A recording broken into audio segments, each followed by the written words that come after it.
Good afternoon, grade 5. How are you? Today we will start lesson 4 in unit 2. Our lesson today we continue unit 2 that is talking about disease and illnesses. Today we will start our lesson with this question. Why do people go to the doctor? Of course, we have many reasons for going to doctors. Okay? Today, we will have some pictures. Already we have it in our book. We will have some pictures that will help us to know some reasons that make people go to the doctor. And those words will help us to describe these pictures. We have a prescription, an eyesight test, a blood test, an appointment, a vaccination, and a hearing test. Of course, or you may know some of these words, or you do know all of them, but we will explain each one of them in detail while we are describing the pictures that will give us the reasons for people for going to the doctors. Here we have 3 different pictures. We will not go in order. For example, we will start with number 3. We have a girl. She's sitting. And she's putting headphones on her head. And it's connected with wires and a device. And the one who's controlling this device is a doctor. What do you think? Is she listening to music? Of course not. There's a doctor, and he is working on this machine that is connected with wires, with the headphone. She put it on her head, so she went to the doctor to measure, to know her ability of hearing, We know that some of children in their classes, homes, while they are sitting with their parents, you find them, we are calling them many times, or they hear things and they don't hear other things. So when they do this, or when this happened, of course we know that there is a problem. So when there is a problem, we need to fix it. How we could fix it? We go to the doctor and make a hearing test. So she went. Her reason for going to the doctor that she has a problem. She has a problem to hear things well. So she went to the doctor to measure her ability of hearing. She made a hearing test. And we found some people put the hearing aids inside their ears that help them to hear well. And of course they got it after doing this hearing test. Here, number 2, the boy is sitting and is trying different glasses. Why do you think he's trying different glasses? And they're behind him. For doing this, of course, we all know. Behind him, we have some signs, big ones and small ones on board. And the doctor pointed to him to know what is bigger, what is direction, up and down, or whatever. That's what we call an eyesight test. Some of the children, we find that they don't see things well. Some of them they don't see things well from far, or some of them they don't see things that is very close to them. That all we can know, from the doctor after doing an eyesight test.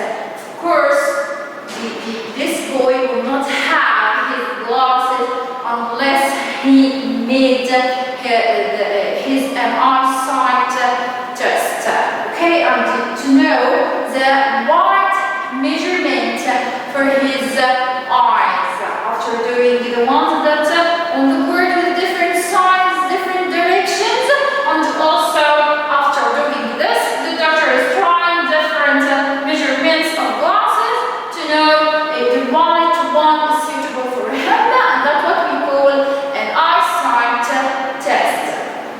Okay, I will not go for number 1 unless I will go here. Okay, till now we didn't explain and we didn't say anything about number 1. Here, okay, the boy is sitting, his mom is waiting for him, and the doctor. Do you think the doctor is injecting him or is taking some blood from him? Actually, he is taking some blood from him. Why? That's what we call a blood test. When we go to the doctor, okay, and we explain, and he already asked us about the symptoms, and he say and check us.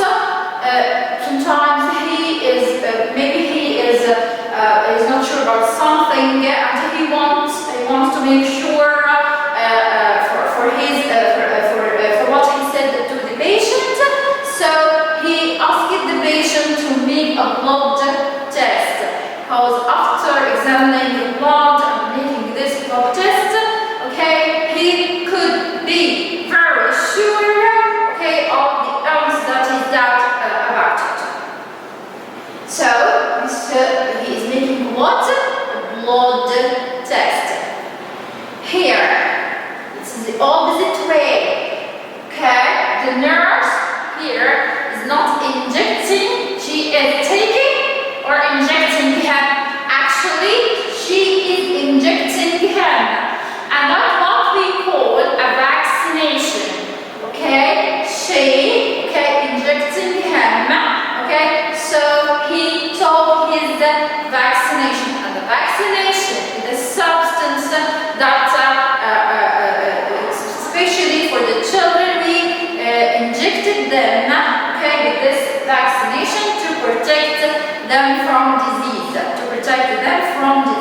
and of course for the very young ones, the babies, from 1 day till 2 years, they have a proper regular vaccinations, and okay, from 2 years up to 6, they have different ones in different times for specific kinds of disease.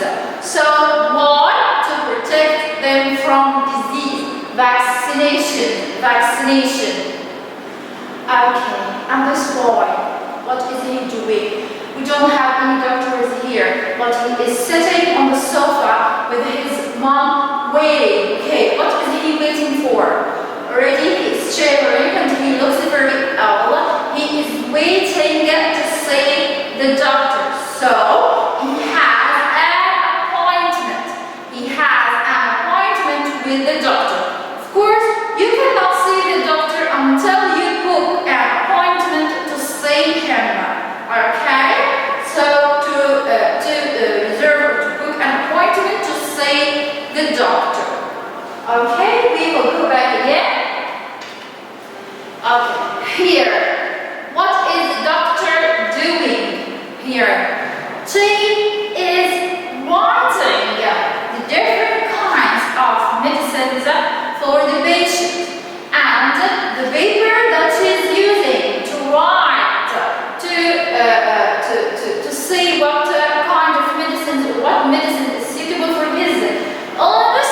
This paper that you take to go to the pharmacy to be able to take the medicine is what we call a prescription. A prescription is the paper that the doctor uses to explain and to write the medicine that he says is suitable and appropriate for your disease.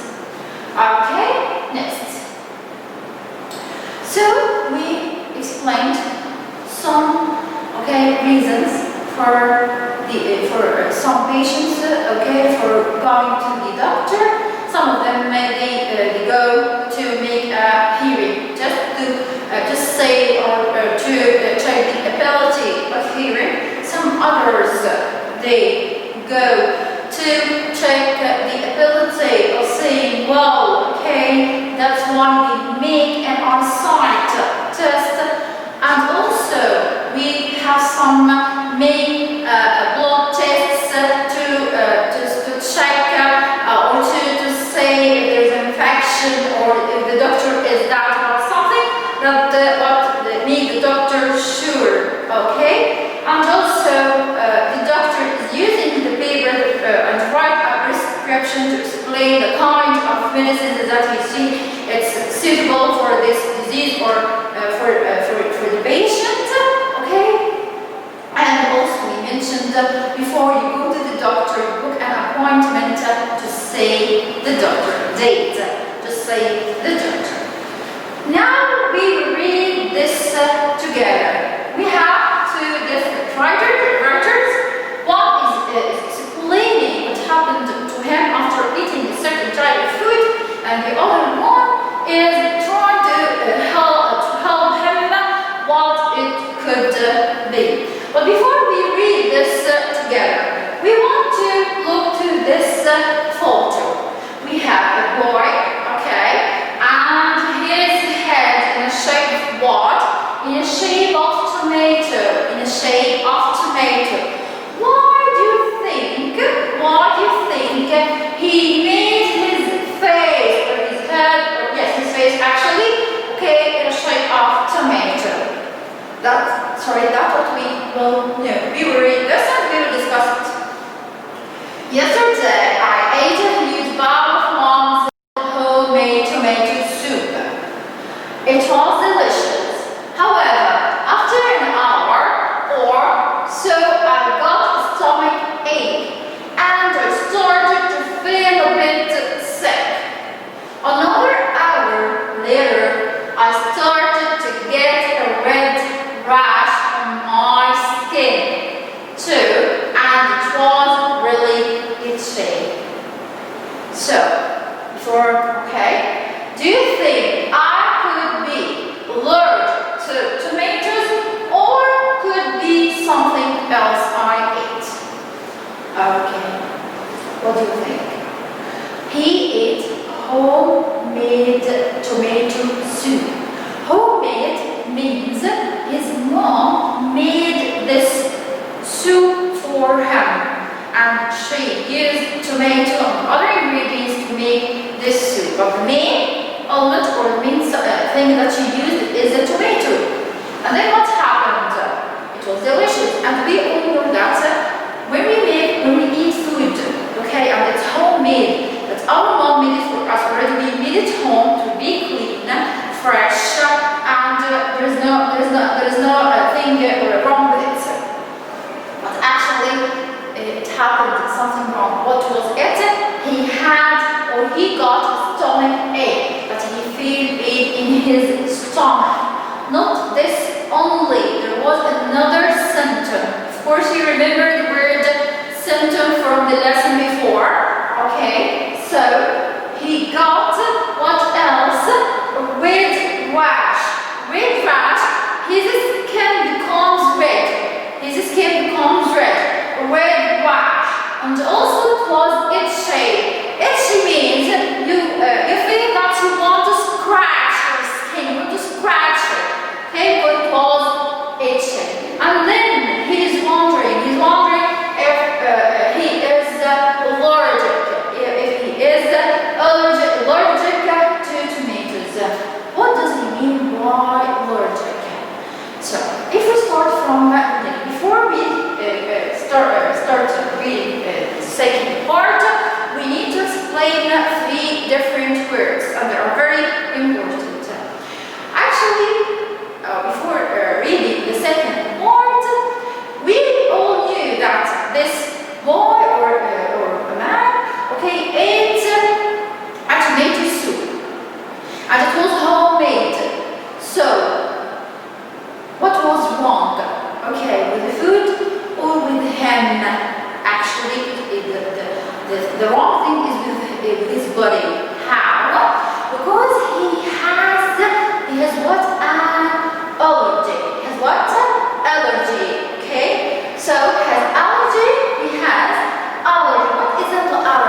this is a result for this. So he already has an allergy. So he has an allergy. So this, after eating tomatoes, this caused for him.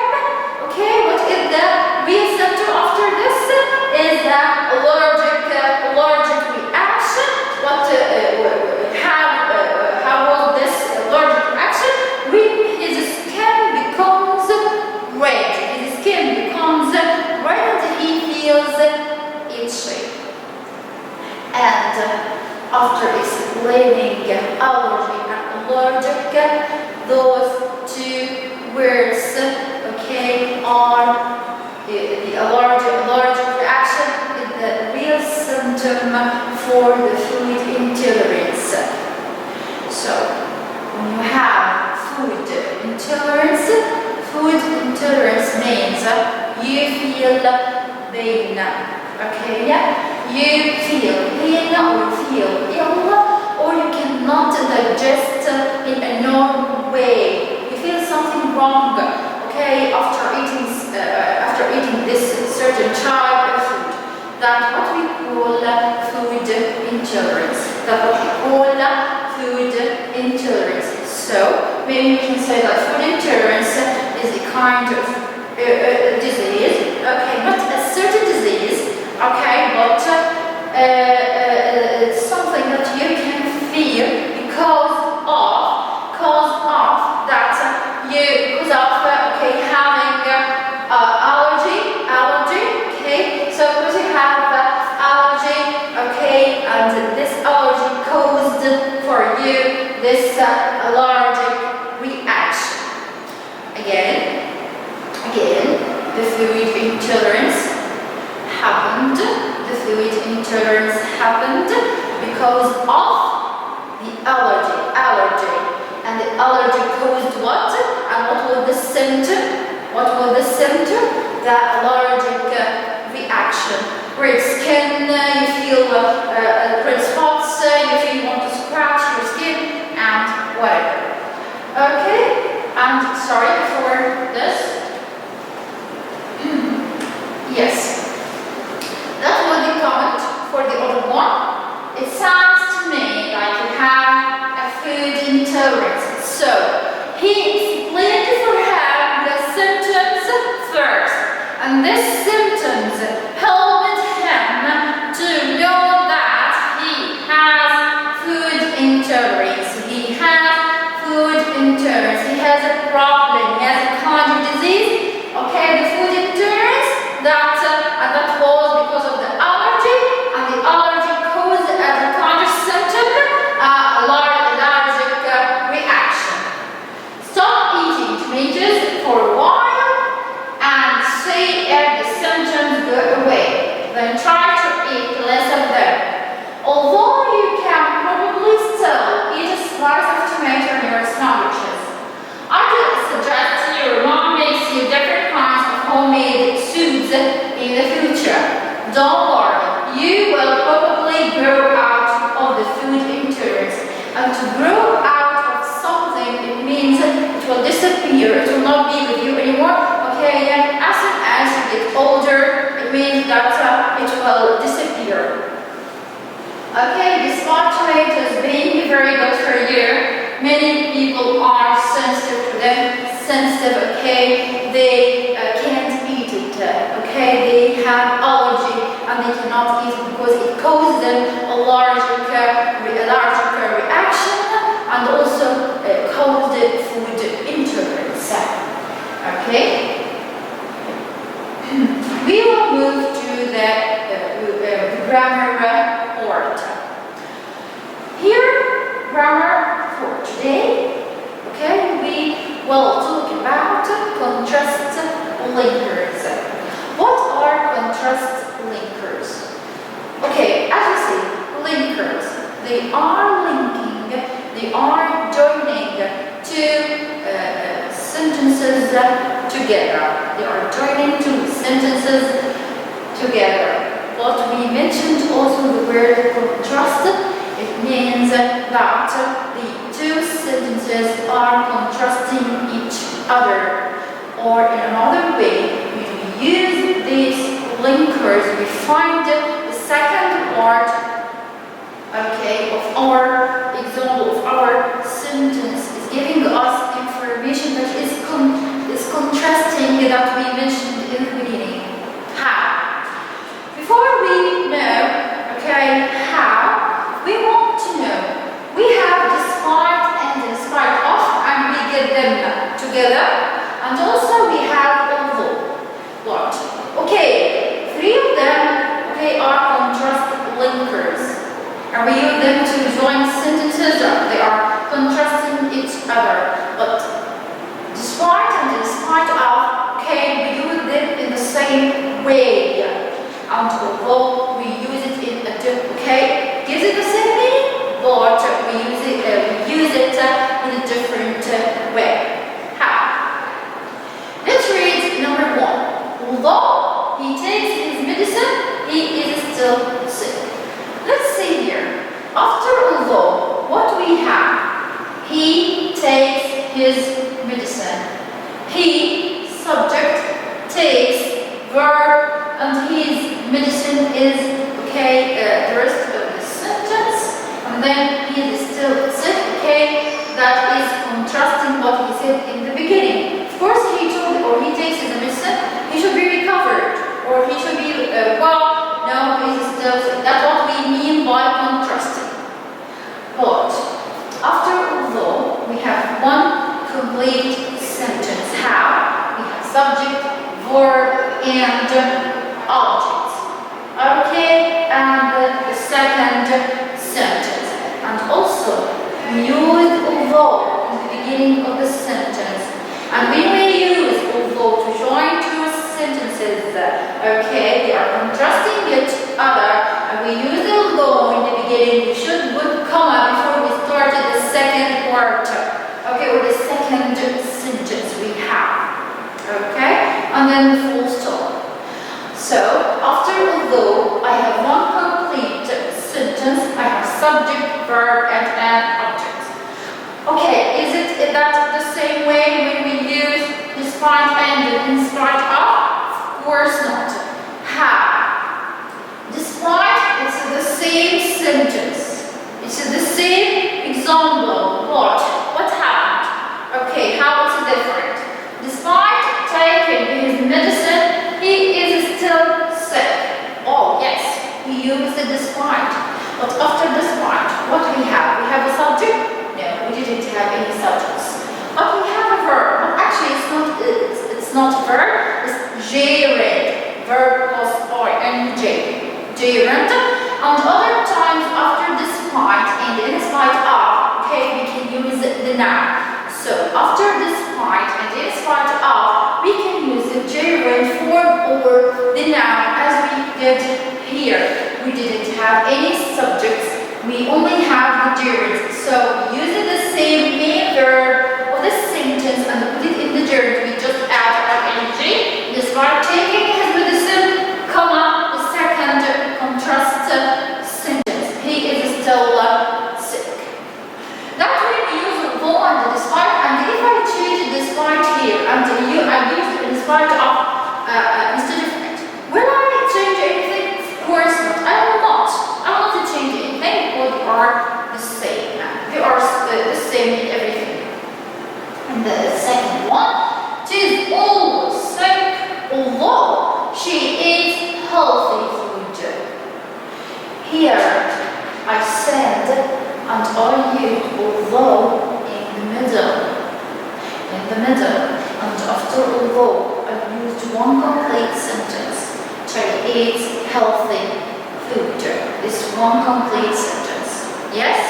Okay. So after although, I have subject, she eats a verb, and the object or the rest of the sentence. And the contrast one in the beginning, she is always sick.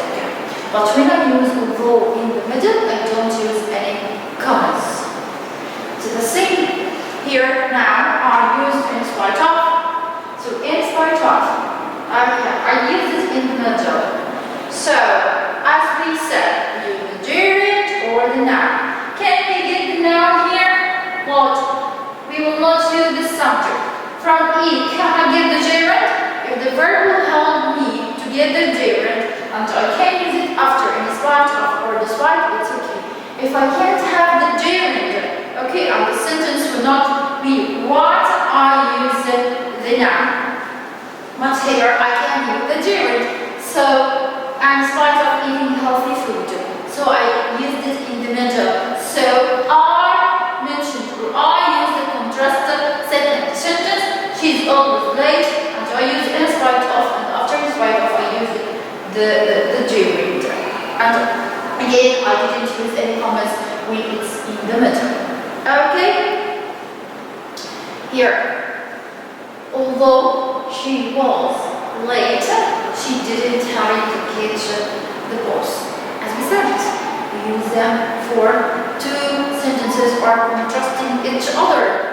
She is late, but she didn't hurry. So, one complete sentence. I want again to use despite or in spite of instead of although. So, I will use despite. Here we have was. What would be the noun here?